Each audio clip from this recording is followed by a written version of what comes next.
उत्तराखंड में कांग्रेस ने जारी की 53 उम्मीदवारों की पहली लिस्ट। सूची में हरीश रावत और हरक सिंह रावत को जगह नहीं, अंतर कलह की चर्चा तेज। सीएम धामी के खिलाफ भुवन चंद्र कापड़ी मैदान में।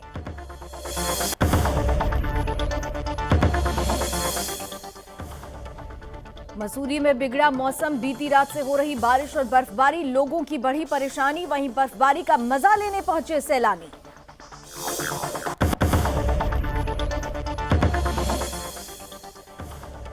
निर्वाचन आयोग के निर्देश पर सभी संबंधित अधिकारियों ने शुरू की तैयारियां। गदरपुर में रिटर्निंग अफसर ने अधिकारियों के साथ की बैठक।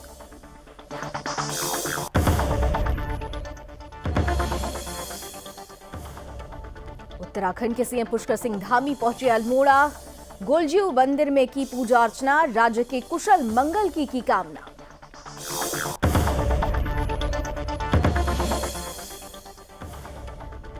और उत्तराखंड से जुड़े पठानकोट के तार, आतंकी साजिशकर्ता को शरण देने वाले 4 लोगों को एसटीएफ ने उधम सिंह नगर के केला खेड़े सा किए गिरफ्तार।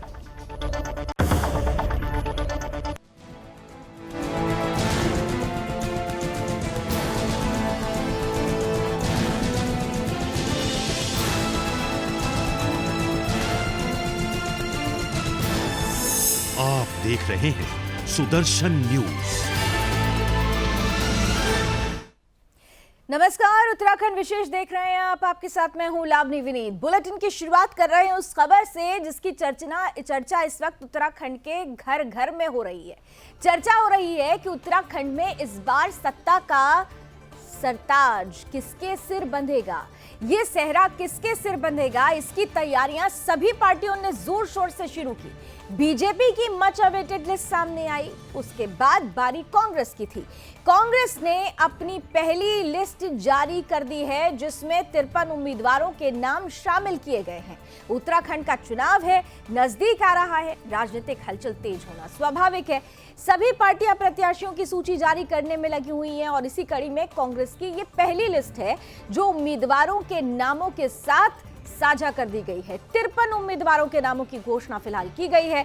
सबसे चौंकाने वाली बात यह है कि घोषित सूची में पार्टी के सभी 9 सिटिंग विधायकों को जगह दे दी गई है।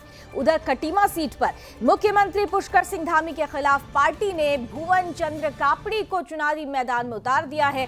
पहली सूची में 3 महिलाओं को भी उम्मीदवारी दी गई है। सूची में सबसे चौंकाने वाली बात यह है कि हरीश रावत और हरक सिंह रावत का नाम शामिल नहीं है।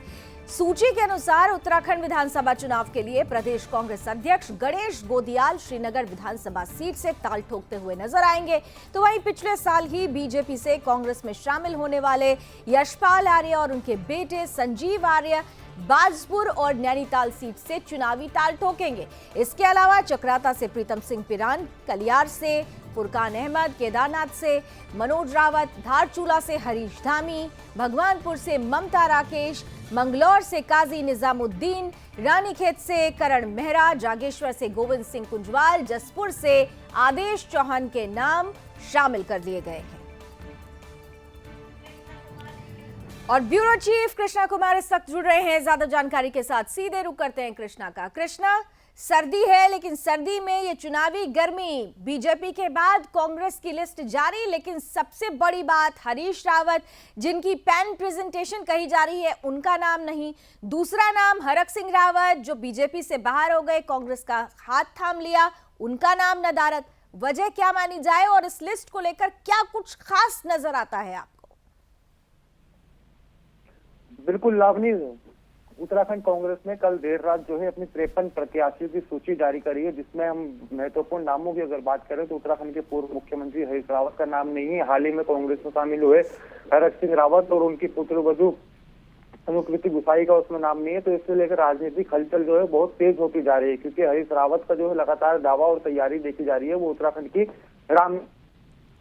तो रामनगर विधानसभा पे फिलहाल कांग्रेस ने प्रत्याशी नहीं उतारा है। तो उम्मीद वही जताई जा रही है कि एक तरीके से उत्तराखंड के पूर्व मुख्यमंत्री हरीश रावत जो है रामनगर से लड़ेंगे, तो वहीं रंजीत रावत जिनकी वो सीट मानी जाती है रामनगर, उनको सल्ट में भेजा जा सकता है। तो इसी तरीके से देखिए 17 प्रत्याशियों का चयन जो है वो कांग्रेस ने अभी तक नहीं किया है। बात अगर खटीमा की करें तो खटीमा में मुख्यमंत्री पुष्कर सिंह धामी के सामने की अगर बात करें तो भुवन चंद कापड़ी जो है वो कांग्रेस से चुनाव लड़ेंगे, और वही उन्होंने ही 2017 में एक तरीके से पुष्कर सिंह धामी के सामने बुरी हार का सामना उनको करना पड़ा था। तो अब देखने वाली बड़ी बात होगी कि कांग्रेस ने जिस तरीके से सूची जारी करी है, ये भाजपा के मंत्रियों को, विधायकों को कितनी टक्कर दे पाते हैं, क्योंकि भाजपा के काफी सारे सिटिंग विधायक ऐसे हैं जो क्षेत्र में काफी अच्छी पकड़ रखते हैं। उनके सामने ये प्रत्याशियों का चयन करके कांग्रेस ने खड़ा करा है, तो आने वाले टाइम में देखने वाली बड़ी बात होगी कि जनता आखिर किसको चुनेगी, क्योंकि नरेंद्र नगर, टिहरी, कैंट, डोईवाला, ऋषिकेश, झबरेड़ा, ज्वालापुर, रुड़की, खानपुर, लक्सर ग्रामीण और हरिद्वार ग्रामीण, चौबट्टा खाल, लैंसडाउन, सल्ट, लालकुआ, कालाडुंगी, रामनगर, ये 17 ऐसे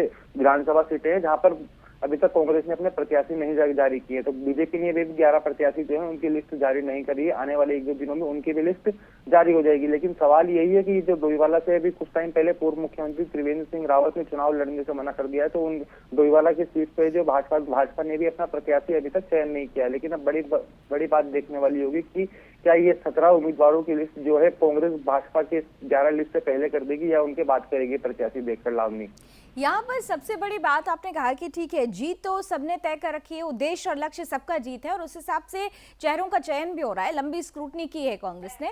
लेकिन सवाल ये है कि हरीश रावत का नाम अगर रामनगर से बार बार कहा जा रहा है कि मुफीद सीट है उनके लिए, तो फिर घोषणा करने में दिक्कत किस बात की आ रही है? हरीश रावत अभी कुछ देर पहले ये स्टेटमेंट देते हुए भी सुने गए कि कांग्रेस आउट ऑफ फॉर्म है लेकिन अच्छा प्रदर्शन करेगी। यानी दोनों तरफ से जो परिस्थितियां बन रही है, हरीश रावत कांग्रेस पर कटाक्ष भी कर रहे हैं लेकिन अच्छे प्रदर्शन की बात कर रहे हैं, उधर कांग्रेस आलाकमान कह रही है कि हरीश रावत रामनगर सीट से उतरते हैं, वो मुफीद सीट है, तो भी उनके नाम की घोषणा नहीं की जा रही है। तो ये पेंच आखिर कहां फंस रहा है?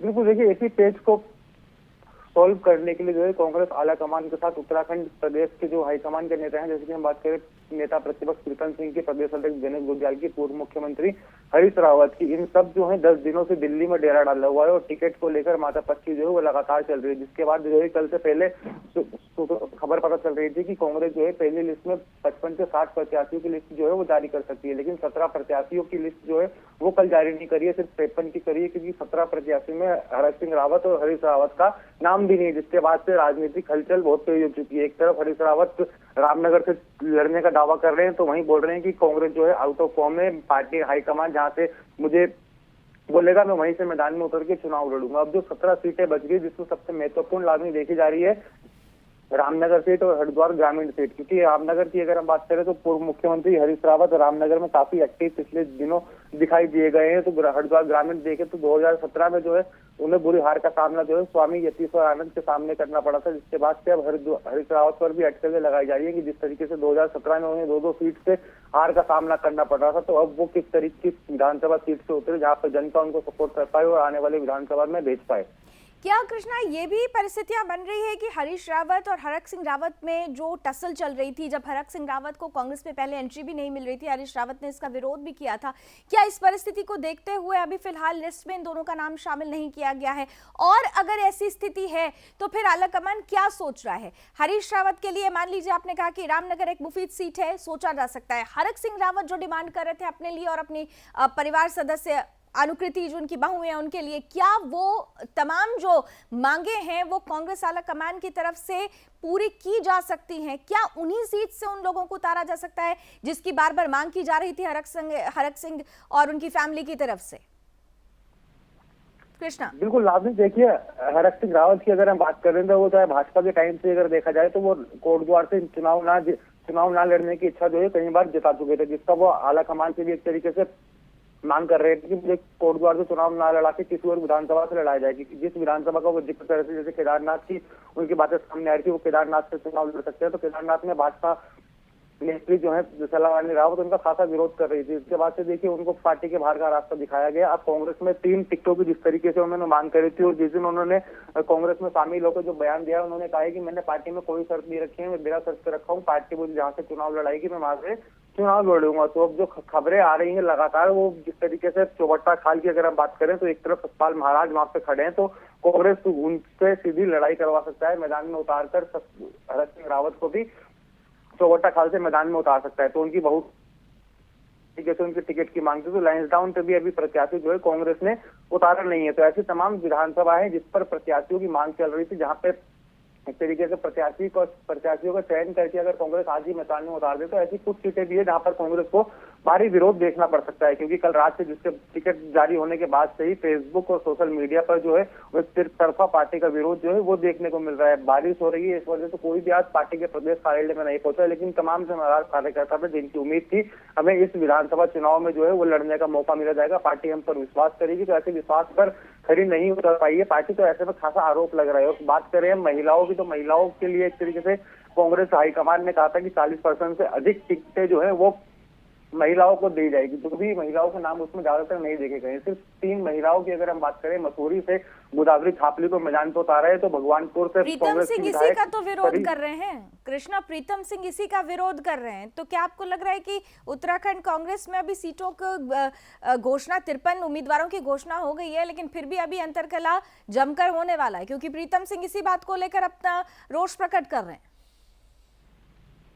कृष्णा, बिल्कुल, देखिए कई विधानसभा सीटों से जो महिला प्रत्याशी थी, जो 5 साल से मेहनत कर रही थी पार्टी को मजबूत करने के लिए, लेकिन जब कांग्रेस महिला प्रत्याशी ने जो एक तरीके से अपनी उम्मीदवारी जताई थी, हाईकमान से भी मिले थे, तो हाईकमान का एक तरीके से अंदेशा था और आशंका थी कि महिलाओं के नाम जो है इस विधानसभा चुनाव की कांग्रेस की लिस्ट में बढ़ चढ़ कर होंगे, क्योंकि 40% का बोला गया था, वो 10% की पहली लिस्ट में नहीं देखे गए हैं। तो प्रीतम सिंह भी एक तरीके से नाराज अपनी पार्टी आला कमान से हैं, तो एक तरीके से खेमे में अंतर कलह जो चल रहा है ये कांग्रेस में जारी रहने की उम्मीद है, क्योंकि अगर ये चला जाए तो कांग्रेस पार्टी एक तरीके से वजूद में आ जाएगी, ऐसा सभी को मानना है, क्योंकि अंतर कलह ही पार्टी में अभी तक खत्म नहीं हो रहा पाया। तो जनता और इसीलिए हरीश रावत कहते हैं कि आउट ऑफ फॉर्म है, लेकिन अच्छा प्रदर्शन करेगी। लेकिन प्रदर्शन करने के लिए संगठन का मजबूत होना जरूरी है। संगठनात्मक स्तर पर अंदर जो अंतर कलह चल रही है उसका क्या बड़ा खामियाजा उत्तराखंड के चुनाव में कांग्रेस को भुगतना पड़ सकता है, ये भी कांग्रेस को चिंतन मंथन करना होगा।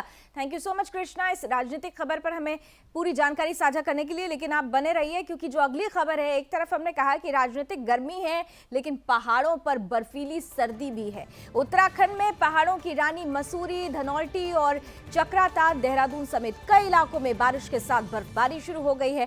बर्फबारी होने से तापमान में गिरावट आई है। तापमान में गिरावट आने से ठंड भी बढ़ गई है। स्थानीय लोगों को अलाव का सहारा लेना पड़ रहा है। वहीं रिमझिम बारिश के बाद ऊंचाई वाले इलाकों में बर्फबारी की खबर मिलते ही पर्यटक घूमने के लिए मसूरी और धनौल्टी जा रहे हैं। साथ ही पर्यटक बर्फबारी का लुत्फ उठा रहे हैं। उत्तराखंड में घूमने आए पर्यटकों के हुजूम से कई जगह सड़कों पर वाहनों का जाम लगा हुआ है, जिससे लोगों को आने जाने में परेशानियों का सामना करना पड़ रहा है। कृष्णा हमारे साथ बने हुए हैं लगातार, इस खबर पर भी जरा कृष्णा जानकारी दीजिएगा। राजनीतिक गर्मी की तो आपने बात कर ली, लेकिन मौसमी सर्दी पर्यटकों के लिए तो बहुत अच्छी है, लेकिन वहां रहने वाले जो लोग इस वक्त बर्फबारी से जूझ रहे हैं उनके जीवन को कैसे प्रभावित कर रहा है मौसम का हाल, अगर आपकी नजरों से देखें तो? बिल्कुल लावनी, एक तरीके से देखिए उत्तराखंड में चुनावी सरगर्मी जो है वो बढ़ती जा रही है, तो दूसरी तरफ ठंड से पारा जो है वो दिन बर दिन लुढ़कता जा रहा है। अगर हम बात करें बीते 24 घंटे से प्रदेश के राजधानी देहरादून से लेकर पहाड़ों तक जो है वो बारिश का दौर वो लगातार जारी है। अगर हम बात करें राजधानी देहरादून की, तो कल रात से जो है वो लगातार देहरादून में बारिश देखने को मिल रही है। इसके अलावा मैदान से लेकर पहाड़ तक ठंड जो है वो बहुत ही ज्यादा बढ़ चुकी है। पारा जो है परसों से वो लगातार लुढ़कता हुआ दिख रहा है। तो यही जो है आगामी 3 से 4 दिन बुधवार और गुरुवार तक यही देखने को मिल सकता है, क्योंकि बर्फबारी की अगर हम बात करें तो पहाड़ों की रानी मसूरी, धनौल्टी, चक्राता, ओली, चोपता समेत कई ऊंचाई वाले क्षेत्रों में बर्फबारी का दौर जो है वो सिलसिला जारी है। क्योंकि सुबह से ही हमने देखा कि जब से ही लोग उठे तो बर्फबारी की खबरें जो है और बर्फबारी जो है हर प्रदेश के हर एक कोने में देखने को मिली है, ऊंचाई वाले क्षेत्रों में अधिकतर। तो मौसम विभाग ने भी अनुमान जताया है कि बुधवार तक जो है ये मौसम का हाल ऐसा ही बना रहेगा, तो लोग जो है सावधानी बरते, पहाड़ों पर ज्यादा ना निकले, अनुमान देखकर ही और मौसम का पता करके ही आगे बढ़ चढ़े। क्योंकि एक तरीके से पर्यटक सीजन, शीतकालीन सीजन जो चलता है ये, इसमें काफी पर्यटक जो है उत्तराखंड में आते हैं, तो कई जगह रोड भी बंद हो जाती है, तो उसमें जो है भारी दिक्कतों का, समस्याओं का सामना करना पड़ता है। तो इसी के बचने के लिए मौसम बीते दिनों हमने देखा था कि मसूरी मार्ग पर जैसा जाम की परिस्थिति बन गई थी, अभी भी कहा जा रहा है कि कुछ जगहों पर पर्यटकों की ज्यादा आवाजाही की वजह से जाम जैसी स्थिति है। पर्यटक ज्यादा हैं, दूसरी तरफ कोरोना का साया है, और अगर जाम की स्थिति बन जाती है तो प्रशासन इस पर कैसे तैयारियां कर रहा है? बिल्कुल, देखिए उत्तराखंड प्रशासन की हम बात करें तो वो सदैव जो है तत्पर रहता है। अगर बारिश प्रशासन को ज्यादा ही दिखती है और आगे मार्ग जो है क्षतिग्रस्त हो जाते हैं, तो प्रशासन की तरफ से उनको काफी पहले ही रोक दिया जाता है और आगे ना जाने की सलाह उनको दी जाती है। तो प्रशासन की तरफ से एक तरीके से पूरी एक्टिविटी जो है उनकी तरफ से क्षेत्रों में दिखाई दी जाती है, चाहे आप मसूरी की बात करें चाहे नैनीताल की बात करें। तो ऐसे जो तमाम क्षेत्र है यहाँ पे पर्यटक की आवाजाही जो है बहुत ही ज्यादा रहती है। तो ऐसे में पुलिस प्रशासन जो है सदैव तत्पर रहता है उनकी सुरक्षा के लिए। लावनी, चलिए, बहुत बहुत धन्यवाद कृष्णा इस पूरी जानकारी के लिए। तो राजनीतिक गर्मी की बात हो गई, मौसमी सर्दी की बात हो गई है, और इन सब के बीच क्योंकि विधानसभा चुनाव है तो तैयारियों को लेकर निर्वाचन आयोग निर्देश जो दे रहा है उससे संबंधित अधिकारी की तैयारी भी शुरू हो चुकी है। 14 फरवरी को उत्तराखंड में चुनाव होना है और इसके चलते गदरपुर तहसील में चुनाव के लिए नामांकन की प्रक्रिया शुरू हो चुकी है। इसके लिए जिला प्रशासन ने भी अपनी सभी तैयारियां पूरी कर ली हैं। इसी कड़ी में रिटर्निंग अफसर ने अधिकारियों के साथ बैठक की। बैठक में विधानसभा चुनाव पर चर्चा की गई। इस दौरान रिटर्निंग अफसर रमेश चंद्र त्रिपाठी ने कहा कि गदरपुर विधानसभा अंतर्गत 166 बूथों पर पुख्ता इंतजाम किए गए हैं। उन्होंने कहा कि अराजक तत्व किसी भी परिस्थिति से लोगों को परेशान ना करें। शराब और पैसे से मतदाताओं को प्रलोभन देने वालों की रोकथाम के लिए बाकायदा 3 टीमें बनाई गई हैं। इतना ही नहीं, उन्होंने कहा कि नामांकन कक्षा के बाहर 100 मीटर तक बैरिकेडिंग भी की गई है। इस परिधि के अंदर किसी भी उम्मीदवार को भीड़ भाड़ लाने की कोई अनुमति नहीं है। एक उम्मीदवार को अपने साथ केवल 2 ही लोगों के लाने की अनुमति है। इतना ही नहीं, उन्होंने ये भी कहा कि बॉर्डर पर खास निगरानी रखे हुए हैं। साथ ही ये भी कहा कि गदरपुर तहसील में कई पार्टी के उम्मीदवार ने अपना नामांकन पर्ची भर दिया है।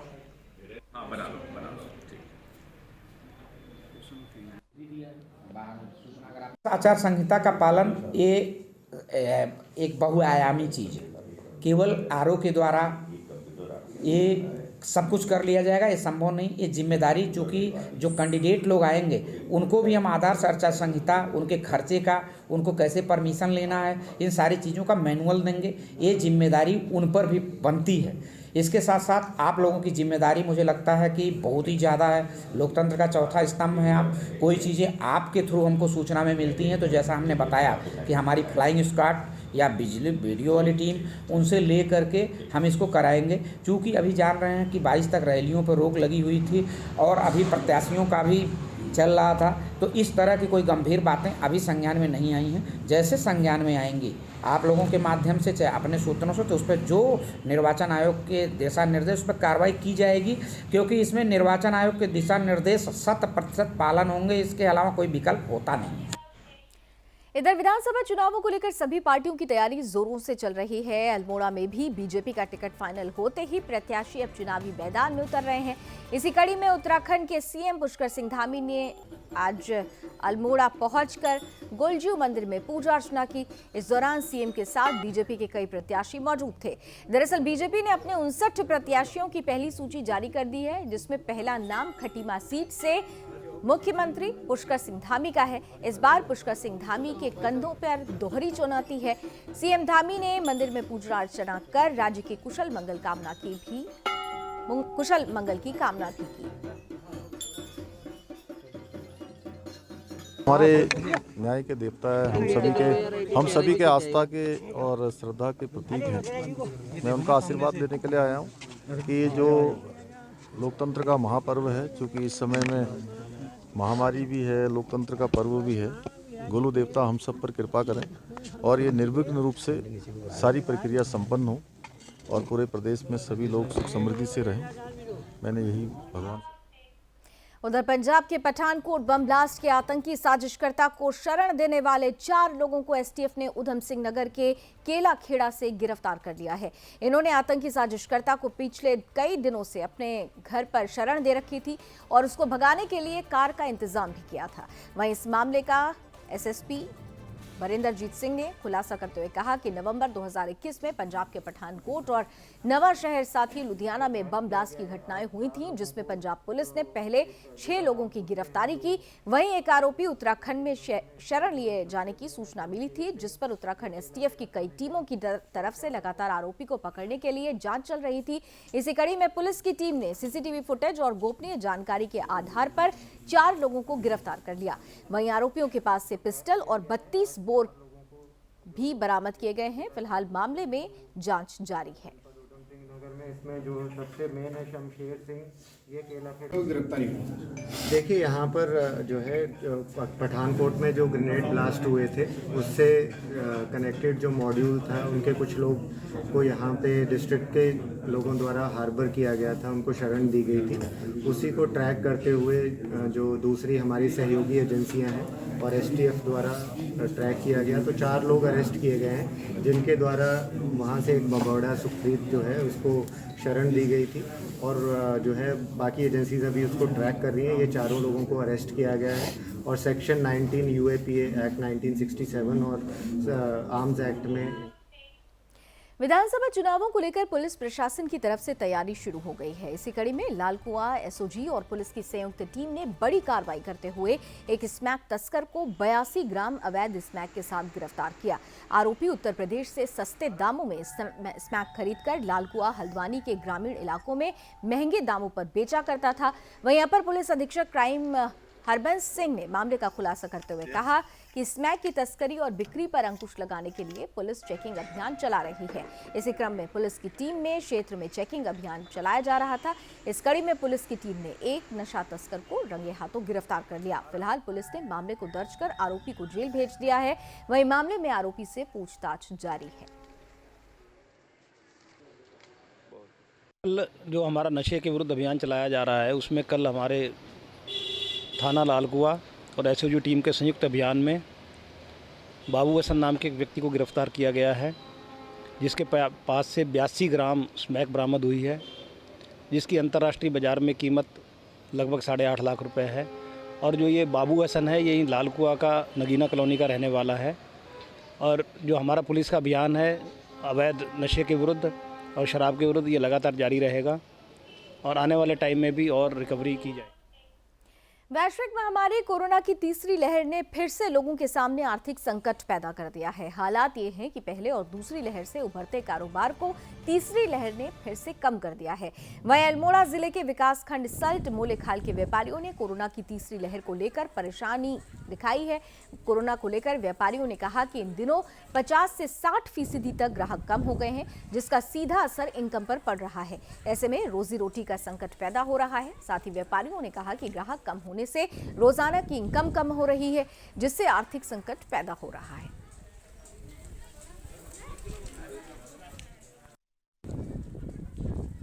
सर ये है कि मेरा यहाँ पे सर अभी तो बहुत ज़्यादा हो रहा है, मतलब ये कि सेल भी इतनी हो नहीं पा रही, कोविड चक्कर में लोग आ नहीं पा रहे हैं। और सर मैंने तो ऑलरेडी सर ये बैंक से मैंने लोन लिया है मैंने, तो लोन सर मेरे ये कि काफ़ी टाइम सर अगर ये तीसरी लहर आ जाती है तो सर ये कि बहुत ज़्यादा संकट आ जाएगा। तो मतलब लोन की किस्ती भी चुकानी मुश्किल हो जाएगी हमें, और घर में सर जो भी है अपना खाना राशन पानी सर वो भी मुश्किल हो जाएगा। इस तीसरी लहर आने की सर तीसरी लहर आ चुकी है और इसमें काफ़ी फ़र्क पड़ा हमारी दुकानदारी पर। जैसा आप खुद ही देख पा रहे होंगे, अभी मार्केट में बहुत ही कम लोग हैं। यहाँ लोग काफ़ी डर रहे हैं मार्केट आने से, तो इसका असर बहुत ज़्यादा पड़ा हमारी दुकानदारी पर। और अगर ऐसे ही रहा तो बहुत दिनचर्या चलाने में काफ़ी मुश्किल होगी। उधर अल्मोड़ा में उस समय हड़कंप मच गया जब सल्ट में बारातियों की एक बस अनियंत्रित होकर खाई में जा गिरी, जिससे बड़ा हादसा हुआ है। इस हादसे में 3 लोगों की मौत हो गई, जबकि कई लोग घायल हो गए। वहीं स्थानीय लोगों ने मामले की सूचना पुलिस को दी। मौके पर पहुंची पुलिस ने घायलों को अस्पताल में भर्ती करवाया। घायलों का इलाज जारी है।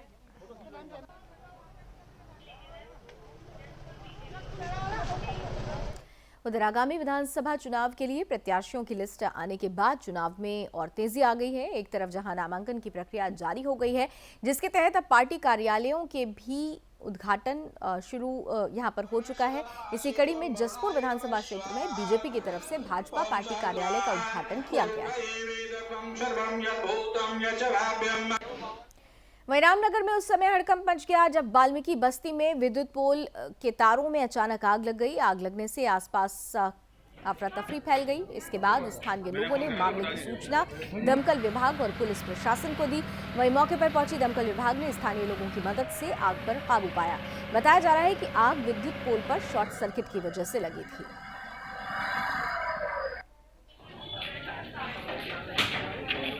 आगामी 26 जनवरी को गणतंत्र दिवस मनाए जाने की तैयारियों को लेकर जिलाधिकारी मयूर दीक्षित ने उत्तरकाशी के कलेक्ट्रेट सभागार में विभिन्न विभागों के अधिकारियों के साथ बैठक की। बैठक में अधिकारियों को आवश्यक दिशा निर्देश दिए गए। वहीं बैठक में निर्णय लिया गया कि आगामी गणतंत्र दिवस कोविड-19 संक्रमण के चलते सादगी पूर्वक मनाया जाएगा। मुख्य कार्यक्रम उत्तरकाशी स्थित पुलिस लाइन में 10 बजे से आयोजित किया जाएगा। इससे पहले जनपद के सभी कार्यालय में 9:30 बजे ध्वजारोहण किया जाएगा। जिलाधिकारी ने जनपद के जिला स्तरीय, तहसील स्तरीय और विकास खंड स्तरीय अधिकारियों को निर्देश दिए कि गणतंत्र दिवस पर सभी कार्यालय में 9:30 बजे ध्वजारोहण कार्यक्रम अनिवार्य रूप से आयोजित किया जाए। उन्होंने चेतावनी दी है कि जिन कार्यालयों में ध्वजारोहण कार्यक्रम आयोजित नहीं किया जाएगा उनके विरुद्ध नियमानुसार कार्रवाई अमल में लाई जाएगी। इस अवसर पर कोरोना को लेकर जिलाधिकारी ने आदेश देते हुए कहा कि इस बार सांस्कृतिक रंगारंग कार्यक्रमों का आयोजन नहीं किया जाएगा। जिलाधिकारी ने अपर मुख्य अधिकारी जिला पंचायत को ग्रामीण क्षेत्रों और सभी अधिकारियों को अपने अपने कार्यालयों में सफाई अभियान चलाने के भी निर्देश दिए।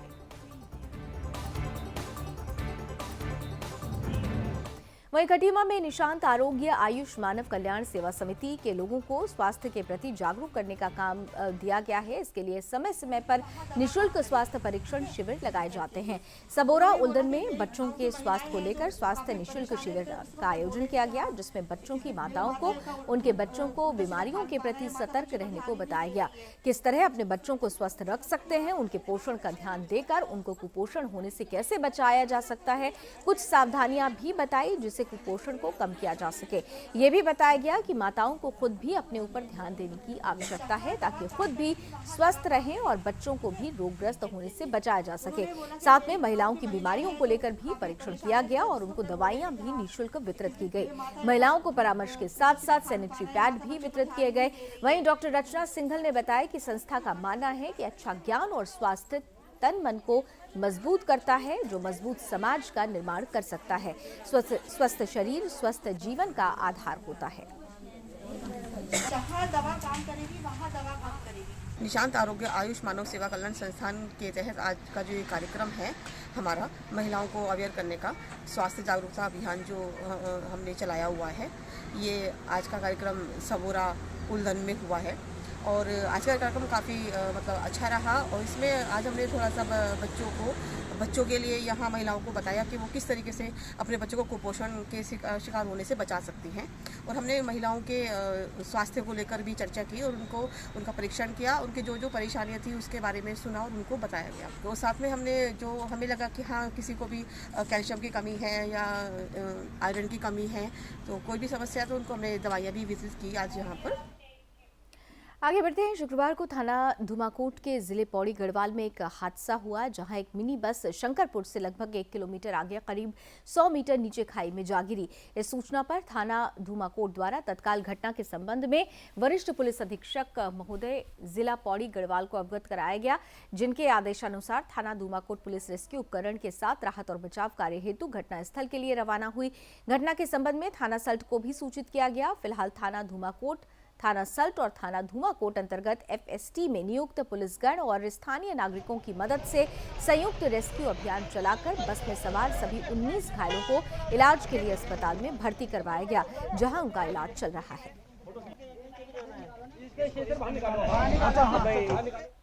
और चलिए इसी के साथ उत्तराखंड विशेष में अभी बस इतना ही, लेकिन देश और दुनिया की तमाम खबरों के लिए आप जुड़े रहिए सुदर्शन न्यूज के साथ। जय हिंद।